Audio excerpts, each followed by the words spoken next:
আমরা শুধু এতটুকু জানি যে লক্ষ্মীপুরের একই পরিবারের 4 জনকে কুপিয়ে হত্যা করেছে অন্তর মজুমদার নামে একটা হিন্দু ছেলে। কিন্তু আমরা কি জানি যে কেন এই ঘটনাটা ঘটেছে? দেখুন, সুপ্রিয় দর্শক, সম্প্রতি একটি হত্যা মামলা যেটি সারা বাংলাদেশে খুবই আলোচিত ছিল।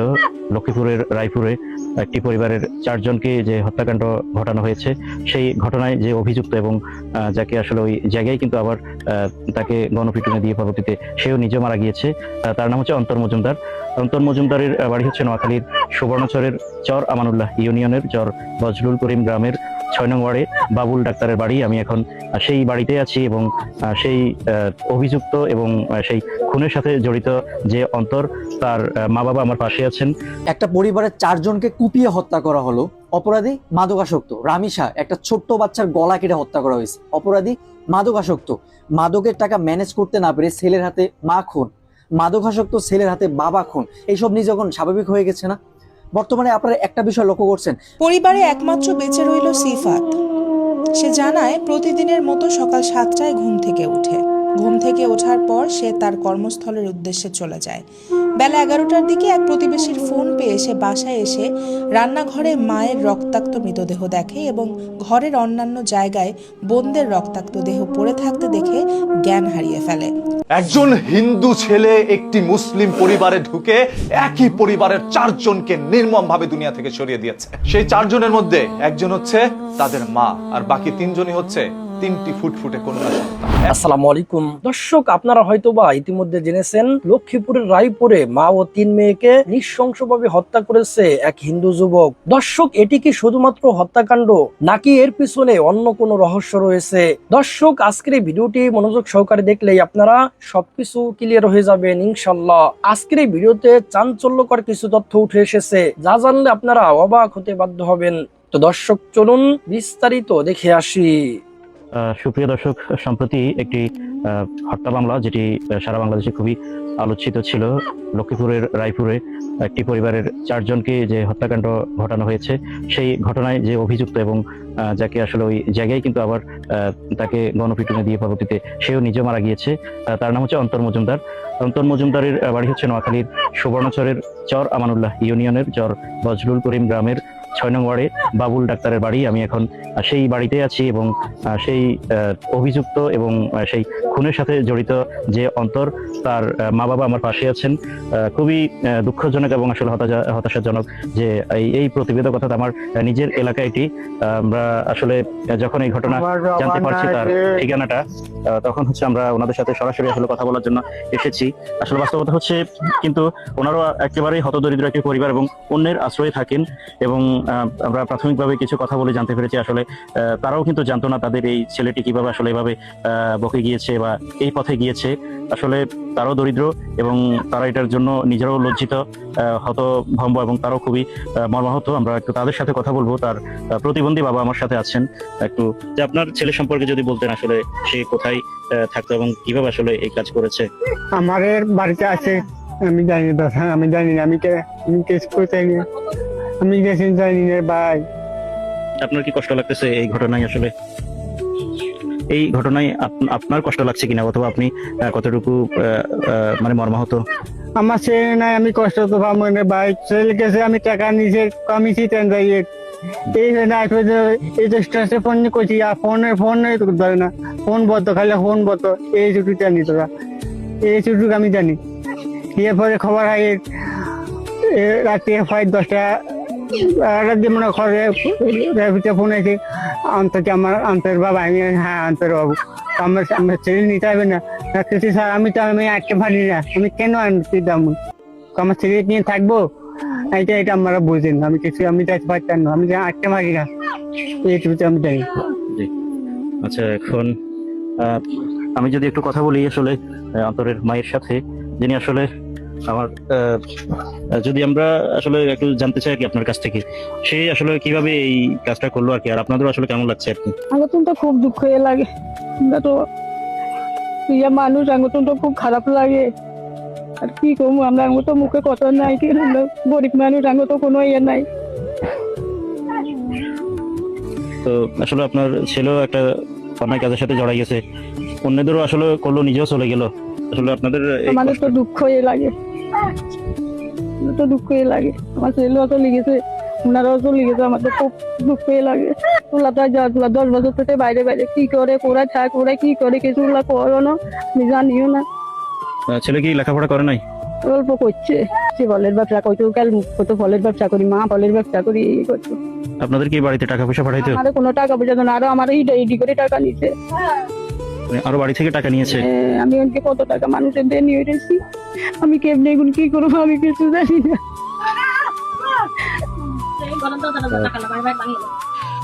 আমাদেরকে এখানে দেখানো হচ্ছে এই যে টাকা, ছেলেটি তো বাইরে কাজ করতো, ফলের ব্যবসা করতে বলতো, এবং সেটা দিয়ে কিন্তু সে পরিবারের খরচ চালাতো না, কিন্তু তদুপরি সে কিন্তু বাড়ি থেকে টাকা নিত। এই যে এই ঘর ভাঙছে, সে তার মা বাবাকেও বিভিন্ন সময় টর্চার করেছে এবং টাকার জন্য বিভিন্ন সময় চাপ দিয়েছে।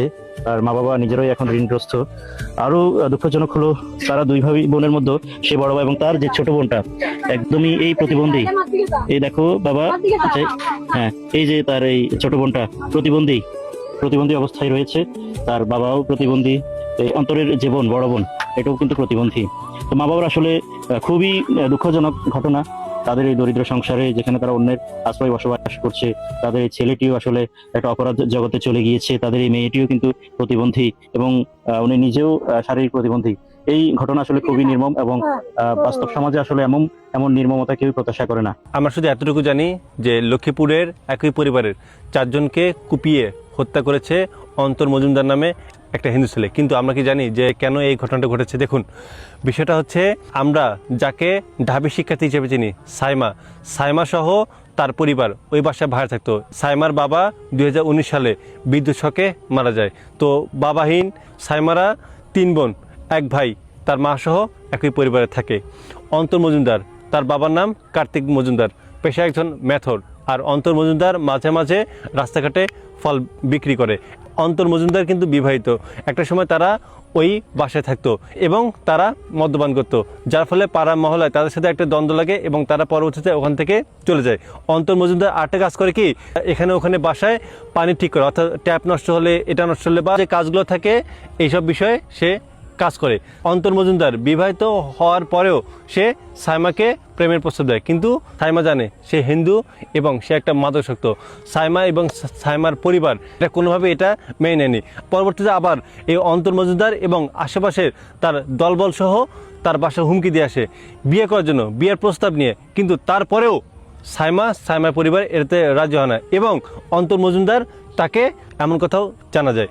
এই যে একটা ক্ষোভ, যে প্রেমের প্রস্তাব দেওয়া, রিজেক্ট করা বা বিয়েটার প্রস্তাব দেওয়া, তাকে অপমান করে বা তাকে চলে আসতে বাধ্য করানো, এই ক্ষোভ থেকেই সে পরবর্তীতে অন্তর মজুমদার বাসা বাড়িতে বিভিন্ন পানির ট্যাঙ্ক বিভিন্ন জিনিস ঠিকঠাক করে। তো সেই হিসেবে সে ওই বাসায় প্রবেশ করেই সে প্রথমেই সাইমাকে আঘাত করার পর সাইমা যখন আহত হয়ে যায়, ওই আহত অবস্থায় সাইমাকে সে ধর্ষণ করা অবস্থায় যখন পাশের রুম থেকে যখন তার মা এবং তার বোনেরা ছুটে আসে, ঠিক তখনই তার মা এবং তার বোনকে সে আঘাত করে। স্পটে সেখানে 2 জন মারা যায়। পাশের হাসপাতালে নিয়ে যেতে যেতে 1 জন মারা যায় এবং আরেকজন মেজ বোনকে যখন ঢাকায় রেফার করা হয়, ঢাকায় আরেকজন মারা যায়। তো আমরা এতটুকু জানি যে পরবর্তীতে অন্তর মজুমদারকে এলাকাবাসী ধরে তাই গণপট নিয়ে যায় এবং তার আশঙ্কাজনক অবস্থা থেকে হাসপাতালে নিয়ে যায় এবং এটাও নিউজ হয়েছে যে সে মারা গেছে। কিন্তু আসলে কি সে মারা গেছে, এটা একটা দ্বিধাদ্বন্দ্বের মধ্যে আমরা আসি। কারণ এদেশে হিন্দুদের কোনো বিচার হয় না, তাদের কোনো ফাঁসি হয় না। তারা এতটা অপকর্ম করে। এদেশে মিডিয়া দেখবেন, মিডিয়াগুলো কোনো মিডিয়া এটাকে হাইলাইটস করে না। কখনো দেখবেন না যে কোনো হিন্দু ছেলে বা কোনো ইসকন সন্ত্রাসী এই কাজটা করে। আমাদের দেশে মিডিয়াটা কেন এই কাজ করে না জানেন? কারণ প্রতি বছর 60 থেকে 70 মিলিয়ন ডলার এদেশের সাংবাদিকদের পেছনে খরচ করে, যার ফলে সবগুলো দালাল। এখন মিডিয়া কারা? মিডিয়া হচ্ছে আপনি, আমি, আমরা হচ্ছে একটা মিডিয়া। 2026 সালে এসে যদি মিডিয়া খোঁজেন, আমাদেরকে এই সত্যগুলো প্রচার করতে হবে, আমাদেরকে দেশের জনগণকে সচেতন করতে হবে। তাই যদি আপনার পরিবারকে নিরাপদ রাখতে চান, আপনার আশেপাশে আমি বলবো যে ভাই প্লিজ এসব হিন্দুদের সাথে লেনদেন বন্ধ করে দেন।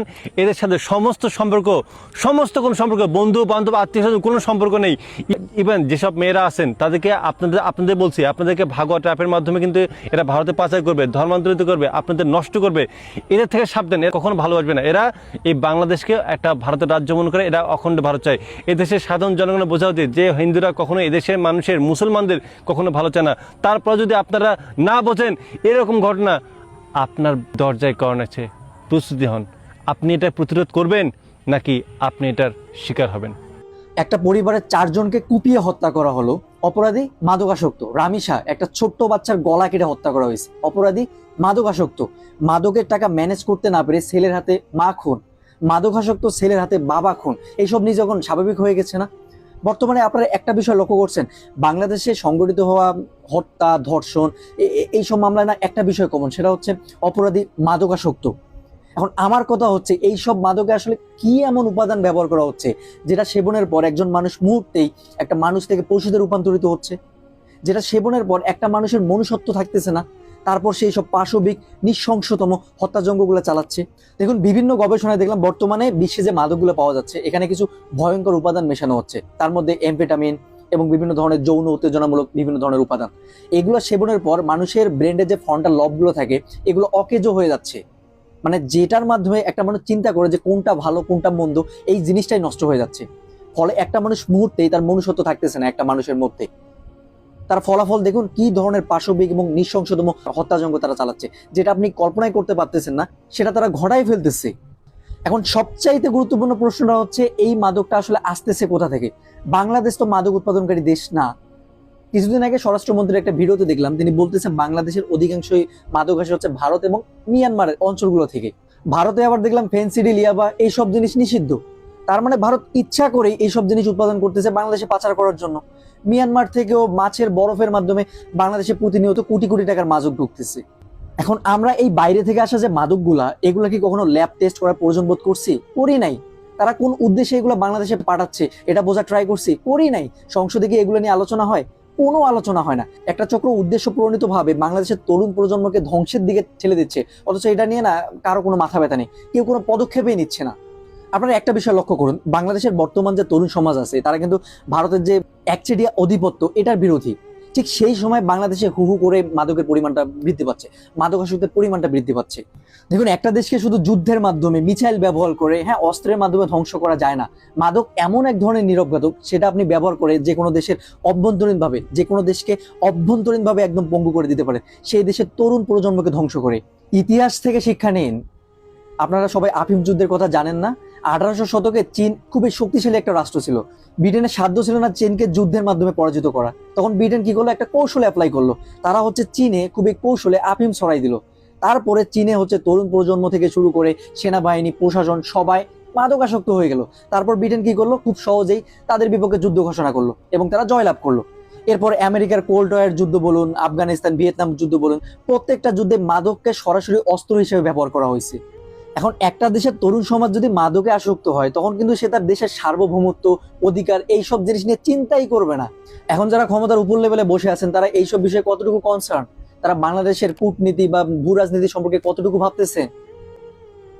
হ্যাঁ, মাঝে মাঝে উদ্যান থেকে অভিযান চালিয়ে 2-1 চুনুপুরিকে ধরা হচ্ছে, মাদকাসক্ত ছেলেকে ধরা হচ্ছে, কিন্তু এটা করে কি আদৌ এই প্রবলেমটার সমাধান হবে?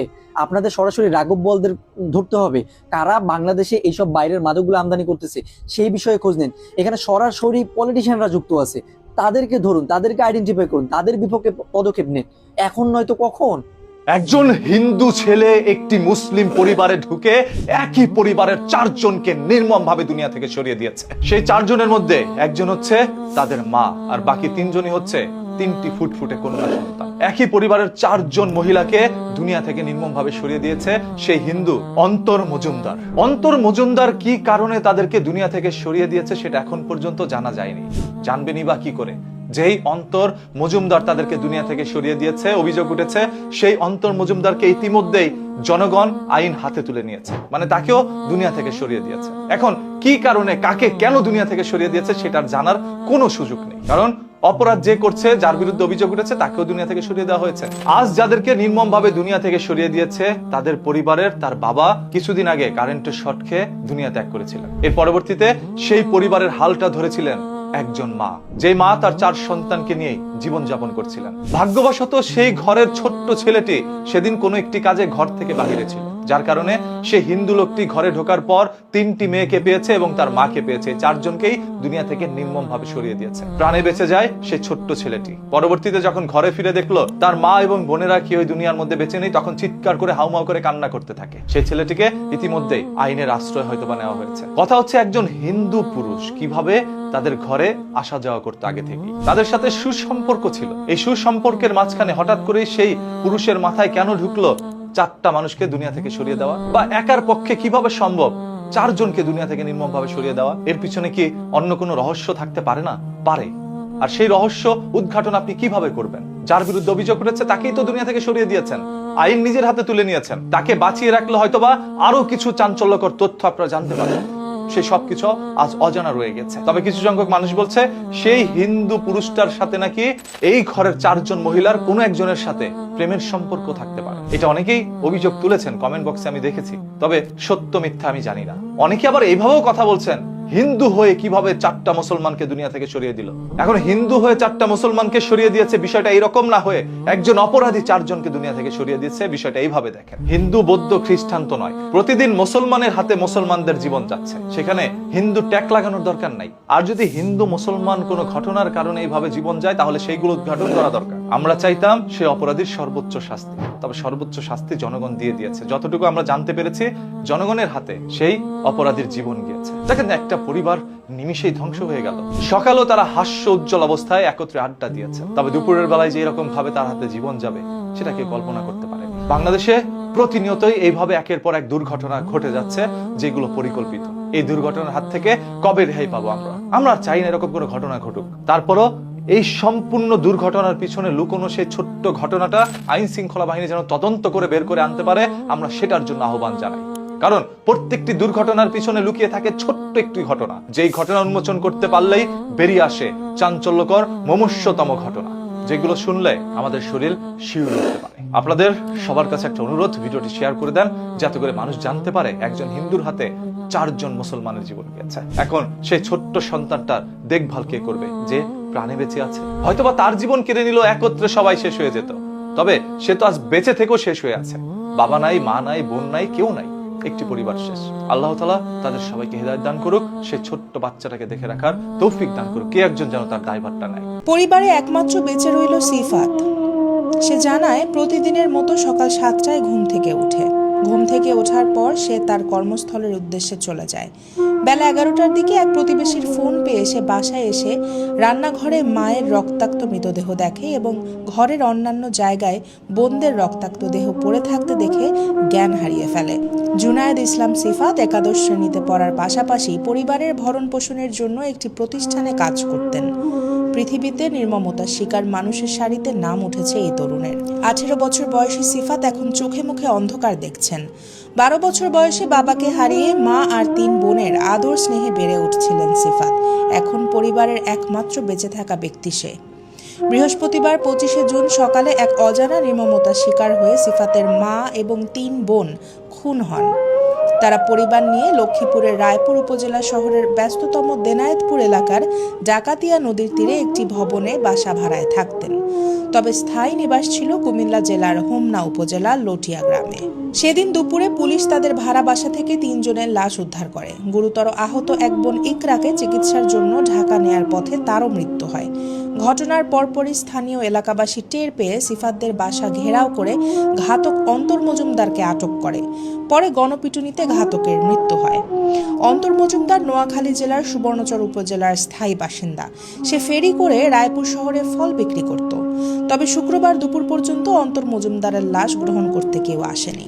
26শে জুন দুপুরে লক্ষ্মীপুর সদর হাসপাতালে ময়নাতদন্ত শেষে সিফাতের চাচা মোহাম্মদ জামাল উদ্দিনের নিকট 4টি মৃতদেহ হস্তান্তর করেন চিকিৎসকরা। এলাকাবাসীর উদ্যোগে রায়পুর পৌরসভা শহরে প্রথম জানাজা শেষে লাশ কুমিল্লায় নেওয়া হবে বলে জানিয়েছেন জামাল। সিফাতের চাচা জামাল উদ্দিন জানান, তারা 4 ভাই। পরিবারের অনটনের কারণে প্রায় 20 বছর আগে তার ভাই কামাল উদ্দিন কুমিল্লার হোমনা ছেড়ে পরিবার নিয়ে লক্ষ্মীপুরের রায়পুরে এসে বসবাস শুরু করেন। সে ক্রোকারিজ মালামাল বিক্রি করে জীবিকা নির্বাহ করত। তবে 2019 সালে বিদ্যুৎস্পৃষ্ট হয়ে মারা যান ভাই কামাল। বাবার মৃত্যুর পর পরিবারটি যেন দিশেহারা হয়ে পড়েছিল, কিন্তু ভেঙে পড়েননি মা শাহিনুর বেগম। সীমাহীন কষ্ট আর অভাবের মধ্যেও তিনি 3 মেয়ে ও একমাত্র ছেলেকে মানুষ করার স্বপ্ন আঁকড়ে ধরে লড়াই চালিয়ে গেছেন। বাবাহীন মেধাবী 3 মেয়ে ও ছেলে সিফাত সবাই কলেজ ও স্কুল পর্যায়ে পড়াশোনার পাশাপাশি সংসারের কাজে মাকে সাহায্য করত। বড় মেয়ে সাইমা আক্তার ঢাকার আদমজী কলেজ থেকে একাদশ পাশ করে মেডিকেল ও ঢাকা বিশ্ববিদ্যালয়ে ভর্তি পরীক্ষা দিয়েছিল। মেজো মেয়ে ইকরা আক্তার লক্ষ্মীপুর সরকারি কলেজে একাদশ শ্রেণীতে অধ্যয়নরত, ছোট মেয়ে শিফা আক্তার রায়পুর শহরের একটি বিদ্যালয়ে 3য় শ্রেণীতে এবং ছেলে সিফাত রায়পুর সরকারি কলেজে একাদশ শ্রেণীর ছাত্র ছিল। নিজে কষ্ট করেও সন্তানদের পড়াশোনা বন্ধ হতে দেননি মা শাহিনুর বেগম। বড় 3 সন্তানও ছোটখাটো কাজ করে মায়ের পাশে দাঁড়িয়েছিল। অনেক প্রতিকূলতার মাঝেও পরিবারটি বিশ্বাস করত একদিন হয়তো তাদের জীবন বদলাবে, কিন্তু সেই স্বপ্ন নির্মমভাবে থেমে যায় বৃহস্পতিবার সকালে। রায়পুর সরকারি ডিগ্রি কলেজের শিক্ষার্থী সিফাত এখন একেবারেই একা। একান্ত আপনজন বলতে পৃথিবীতে তার আর কেউ রইল না। সিফাতের বন্ধু রনি জানান, ওদের পরিবারটা ছিল খুব সংগ্রামী, সবাই লেখাপড়ায় ভালো ছিল। বাবা মারা যাওয়ার পরও তারা হাল ছাড়েনি। সিফাত কাজ করত, পড়াশোনাও চালিয়ে যাচ্ছিল, কিন্তু একদিনেই সবকিছু শেষ হয়ে গেল। রায়পুর বাজার বণিক সমিতির সভাপতি সাইফুল ইসলাম মুরাদ জানান, প্রায় 7-8 মাস আগে সিফাত তার প্রতিষ্ঠানে মাসিক 8,000 টাকা বেতনে চাকরি নেয়। পরিবারের দায়িত্ব কাঁধে নিয়েও সে লেখাপড়া চালিয়ে যাচ্ছিল। সমাজের মানুষের সহযোগিতায় তাদের সংসার কোনোভাবে এগিয়ে যাচ্ছিল, কিন্তু এমন মর্মান্তিক ঘটনা কেউ কল্পনাও করেনি। পুলিশ ও স্থানীয় সূত্রে জানা গেছে, শাহিনুর বেগম বছর কয়েক ধরে সন্তানদের নিয়ে রায়পুরের দেনায়েতপুর এলাকায় ডাকাতিয়া নদীর পাড়ে একটি ভাড়া বাসায় বসবাস করছিলেন। 2019 সালে স্বামীর মৃত্যুর পর 4 সন্তানকে নিয়েই তার জীবন সংগ্রাম চলছিল। লক্ষ্মীপুর জেলা পুলিশ সুপার মোহাম্মদ আবু তারেক ঘটনাস্থল ও হাসপাতাল পরিদর্শন করেন। তিনি জানান, অভিযুক্ত অন্তর মজুমদার প্রায় 1.5 বছর আগে একই বাসায় ভাড়াটে ছিলেন এবং 7-8 মাস আগে বাসা ছেড়ে চলে যান। পূর্ব পরিচয় সূত্র ধরেই তিনি ওই সকালে বাসায় প্রবেশ করেন বলে প্রাথমিকভাবে ধারণা করা হচ্ছে। ঘটনার পর প্রথম প্রত্যক্ষদর্শী প্রতিবেশী নারী আফরোজা আক্তার রানী বলেন, আমির হোসেন মাস্টারের 5তলা ভবনের নিচ তলায় একটি ইউনিটে বাসা ভাড়া থাকত ভুক্তভোগী শাহিনুর বেগম ও তার পরিবার। ভবনের মালিক এলাকায় বসবাস করতেন না, সেই সুবাদে ভবনের অন্যান্য ইউনিটের ভাড়া শাহিনুর বেগমের নিকট রেখে যেত ভাড়াটিয়ারা। পরে মালিক এসে শাহিনুর বেগম থেকে ভাড়া বুঝে নিতেন। একই ভবনে একটি ইউনিটে ঘাতক অন্তর মজুমদার প্রায় 1.5 বছর যাবৎ ভাড়া থাকত। গত 7-8 মাস আগে সে এখান থেকে অন্যত্র চলে যায়। স্থানীয়রা ধারণা করছেন, শাহিনুর বেগমের কাছে টাকা পয়সা ও অলংকার আছে এটা ভেবেই ডাকাতি বা অন্য কোনো উদ্দেশ্য নিয়ে অন্তর মজুমদার এ ঘরে প্রবেশ করে। রানী আরও জানান, অন্তরকে বাসায় দেখে সন্দেহ প্রকাশ করি। অন্তর নিজেকে পানির পাইপ মেরামত করতে এসেছে বলে পরিচয় দেন, তবুও তিনি বিষয়টি বিশ্বাস করেননি। তিনি দ্রুত কোলাপসিবল গেট আটকে স্থানীয়দের খবর দেন। পুলিশ কর্মকর্তাদের মতে, প্রতিবেশী রানীর এই তাৎক্ষণিক পদক্ষেপ না থাকলে হয়তো ঘটনার প্রকৃত চিত্র উদ্ঘাটন করাও কঠিন হয়ে যেত। কিন্তু ঘটনার পরপরই উত্তেজিত জনতা গণপিটুনি দিয়ে ঘাতককে মেরে ফেলায় এখন হত্যার রহস্য উদ্ঘাটন করা কঠিন হয়ে পড়েছে। এদিকে কী কারণে এমন ঘটনা ঘটেছে তা পুলিশের পক্ষ থেকে এখনো নিশ্চিত করে কিছু জানানো হয়নি। লক্ষ্মীপুর জেলা পুলিশ সুপার মোহাম্মদ আবু তারেক বলেছেন, আমরা সবাই সত্য উদ্ঘাটনে কাজ করছি। শুক্রবার দুপুরে লক্ষ্মীপুর সদর হাসপাতালের আবাসিক চিকিৎসা কর্মকর্তা ডক্টর অরূপ পাল বলেন, নিহত 4 নারীর ময়নাতদন্ত শেষ হয়েছে। প্রত্যেকের মাথায় ও শরীরে ধারালো অস্ত্রের আঘাত রয়েছে। তাদের মধ্যে কেউ ধর্ষণের শিকার হয়েছিল কিনা তা রাসায়নিক পরীক্ষার প্রতিবেদন আসার পর জানা যাবে। সম্মানিত দর্শক শ্রোতা, আশা করি সম্পূর্ণ ভিডিওটি দেখেছেন এবং সবকিছু বুঝতে পেরেছেন। দর্শক, একবার চিন্তা করে দেখেছেন, আমাদের বাংলাদেশে এরকম নির্মম ঘটনা ঘটেছে, কিন্তু এখনো পর্যন্ত সুশীলদের কোনো আলোচনা নাই, সুশীলদের কোনো পক্ষ নাই। আর এরকম ঘটনায় যদি কোনো মুসলমান ঘটাইতো, সুশীলদের আলোচনার ঠেলায় ঝালাপালা করে ফেলতো। এদেশের সুশীলরা হলো ভারতের দালাল, আর ভারতকে খুশি করার জন্য তারা দালালি করেই যায়। এই বাংলাদেশকে বাঁচাতে হলে, বাংলাদেশের মুসলিমদেরকে বাঁচাতে হলে এই সুশীলদের প্রতিহত আমাদেরকে করতেই হবে। যতদিন পর্যন্ত আমরা এই সুশীলদের প্রতিহত করতে না পারবো, ততদিন পর্যন্ত বাংলাদেশ ভারতের গোলাম হয়ে থাকবে। দর্শক, আপনাদের সকলের কাছে আমি বিনীতভাবে অনুরোধ করি, আপনারা যেভাবেই হোক ভারতের সুশীলদের বিরুদ্ধে, ভারতের দালালদের বিরুদ্ধে আপনারা প্রতিবাদ করুন। আপনারা ভিডিও বানিয়ে পারেন প্রতিবাদ করুন, যেভাবে পারেন আপনারা প্রতিবাদ করুন। মনে রাখবেন, যতদিন পর্যন্ত আপনি চুপ করে থাকবেন, ততদিন পর্যন্ত এ সমস্ত সুশীলরা পার পেয়ে যাবে। যখনই আপনি প্রতিবাদ করবেন তখনই দেখবেন এ সমস্ত সুশীলরা পালাতে বাধ্য হয়েছে। ইনশাল্লাহ খুব তাড়াতাড়ি এই বাংলাদেশ সুশীলদের থেকে